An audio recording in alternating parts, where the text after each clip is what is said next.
Shalom, selamat pagi saudaraku. Kekristenan di dalam kehidupan seseorang itu menjadi mati atau tidak bernyawa kalau tidak disertai dengan pengalaman yang berkualitas dengan Allah.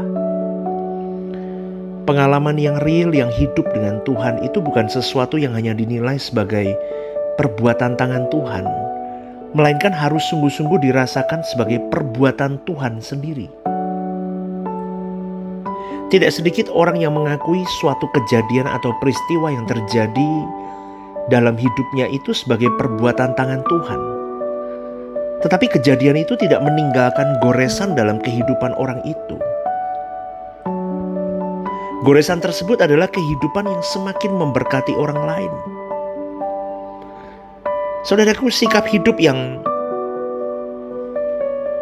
tergores dari perjumpaan dengan Tuhan itu akan menjadi sebuah kehidupan yang real, yang konkret, yang memberkati orang lain dan tidak melukai orang lain.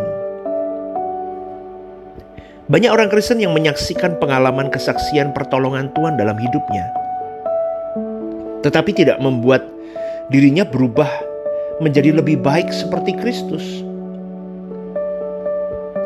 Maka saya pada pagi hari ini mau mengingatkan kepada kita semua, seharusnya dengan pengalaman tersebut kita harus semakin mengasihi Tuhan. Kita harus semakin bersedia melayani Tuhan dan berkorban apapun juga bagi Tuhan.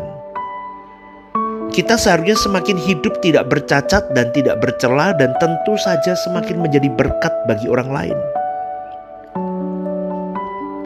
Karena memang segala pengalaman hidup tersebut dipakai Tuhan untuk mendewasakannya. Itu terdapat dalam Roma 8:28. Karena Tuhan mendatangkan kebaikan di dalam segala hal hidup kita. Jadi kalau melalui pengalaman hidup seseorang tidak semakin membuatnya dewasa rohani, berarti dia menyia-nyiakan kesempatan itu. Padahal setiap peristiwa kehidupan itu mengandung pelajaran iman yang tidak ternilai harganya.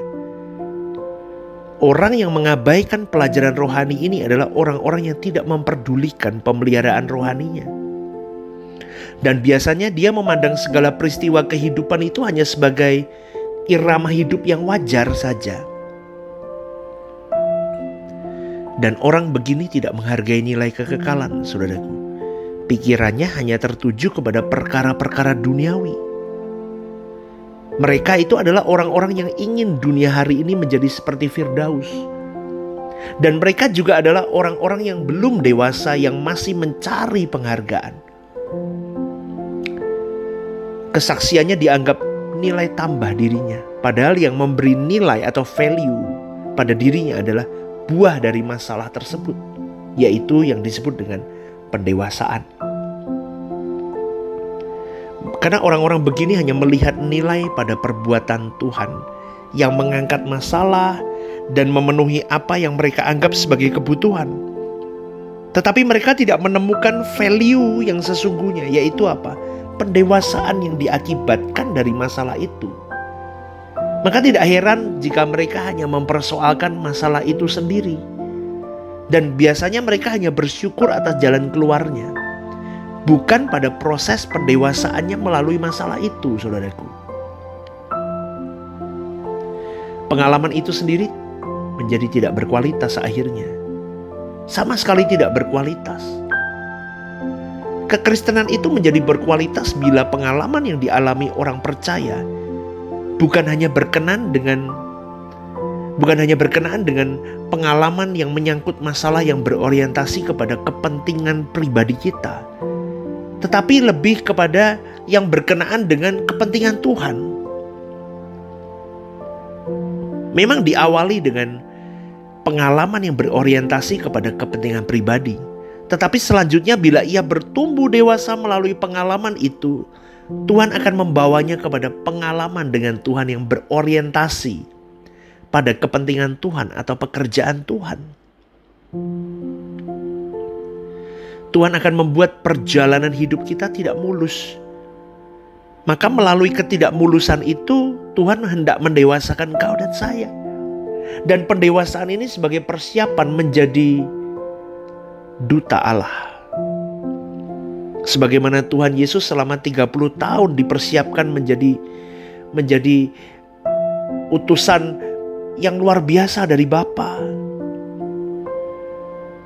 Menjadi seorang juru selamat yang diutus oleh Bapa.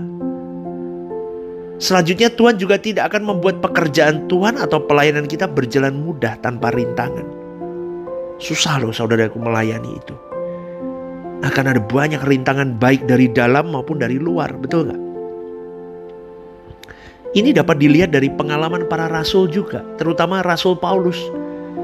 Tuhan mengizinkan loh perjalanan pelayanannya berat sekali. Dari kelelahan fisik, dari perasaan yang terlukai sampai darah yang harus ditumpahkan.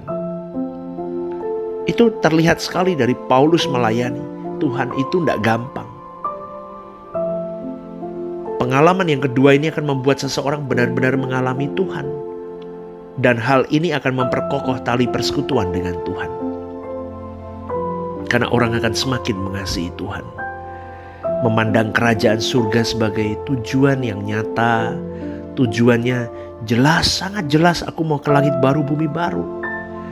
Aku mau ke sana, tapi aku harus mulai hari ini merajut menjadi kekasih Tuhan. Aku harus jadi kesayangannya Tuhan. Inilah yang dimaksud Tuhan Yesus dengan mengambil bagian di dalam penderitaan Tuhan. Atau bersama-sama dengan Tuhan dalam segala pencobaan. Atau menderita bersama-sama dengan Tuhan. Saudaraku, Tuhan itu mengizinkan perjalanan pelayanan kita menjadi berat. Penuh rintangan, penuh tantangan. Ini jadi bagian dari hukum kehidupan yang harus kita alami. Kalau kita mau sebagai corpus delicti Tuhan, kita harus mengalami banyak rintangan. Pergumulan berat itu harus dilalui. Karena pergumulan ini berat sebab yang dihadapi adalah kuasa gelap. Kuasa gelap bisa masuk ke siapapun dan kapanpun. Kepada orang-orang dekatmu, orang-orang di sekitarmu yang pelayanan. Orang-orang yang kau percayai. Bisa saudaraku.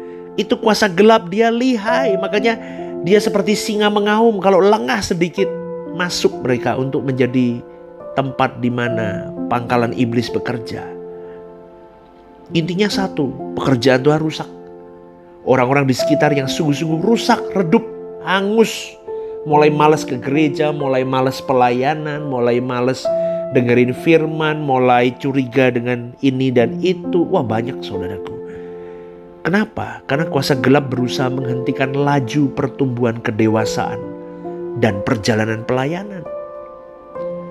Maka penderitaan merupakan ujian. Apakah seorang anak Tuhan tetap setia sampai akhirnya dan menyelesaikan tugas Bapa yang dipercayakan olehnya, atau mereka undur? Karena semakin di dalam penderitaan yang dialami seseorang, berarti semakin besar kepercayaan yang Tuhan percayakan kepadanya. Penderitaan itu bukan berarti sesuatu yang menyusahkan hati, tetapi beban yang menggerakkan seseorang menyerahkan segenap miliknya untuk pekerjaan Tuhan. Di dalamnya termasuk pikiran, perasaan, bahkan nyawanya. Coba renungkan ini. Sudahkah Anda dan saya sampai di titik ini? Berani menyerahkan semuanya, pikiran, perasaan, bahkan nyawa kita untuk pekerjaan Tuhan. Dan apakah kita selama ini benar-benar sudah memberikan hidup, ataukah kita menjadi tempat di mana iblis berpangkal? Kita ternyata yang merusak pelayanan itu sendiri. Hati-hati saudaraku, ternyata kitalah yang merusak jiwa-jiwa yang ada di gereja, yang ada di sekitar di rumah kita, yang ada di lingkungan kita. Coba renungkan ini. Maka milikilah pengalaman yang hebat bersama dengan Tuhan, sehingga kita menjadi utusan yang optimal. Seperti Yesus menyelesaikan pekerjaan Bapaknya dengan optimal, kau dan saya pun harus. Renungkan ini saudaraku. Selamat pagi, Tuhan memberkati.